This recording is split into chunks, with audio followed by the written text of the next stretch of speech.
Young man, said Miss Block, it's 11 o'clock. This school begins promptly at 8:45. Why, this is a terrible time to arrive. What's wrong with you, boy? Is your head made of wood?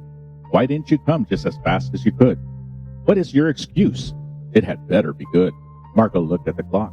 Then he looked at Miss Block. Excuse? Marco stuttered. Well, you see, it's like this. Something happened to me. This morning, Miss Block, when I left home for school, I hurried off early, according to rule. I said when I started at 8:15, I must not, I will not, I shall not be late. I'll be the first pupil to be in my seat. Then bang, something happened on Mulberry Street. I heard a strange peep, and I took a quick look.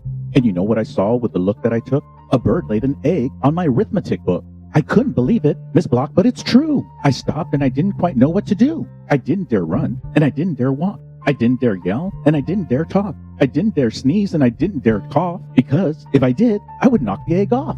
So I stood there stock still, and it worried me pink. Then my feet got quite tired, and I sat down to think. And while I was thinking down there on the ground, I saw something move, and I heard a loud sound of a worm who was having a fight with his wife. The most terrible fight that I've heard in my life. The worm, he was yelling, that boy should not wait. He must not, he dare not, he shall not be late. That boy ought to smash that egg off his head. Then the wife of the worm shouted back, and she said, to break that dear egg would be terribly cruel. An egg's more important than going to school. That egg is that mother bird's pride and her joy. If he smashes that egg, he's the world's meanest boy.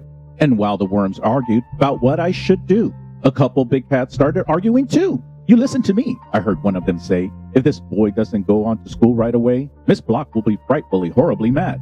If the boy gets there late, she will punish the lad. Then the other cat snapped, I don't care if she does. This boy must not move. So I stayed where I was, with the egg on my head and my heart full of fear, and the shouting of cats and of worms in my ears. Then while I lay wondering when all this would stop, the egg on my book burst apart with a pop, and out of the pieces of red and white shell jumped a strange brand new bird, and he said with a yell, I thank you, young fellow. You've been simply great.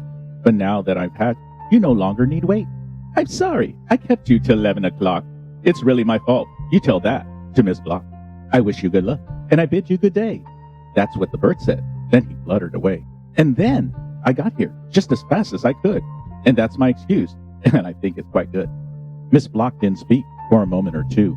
Her eyes looked at Marco and looked him clean through. Then she smiled. That's a very good tell, if it's true. Did all those things really happen to you? Well, answered Marco with sort of a squirm. Not quite all, I guess. But I did see a worm.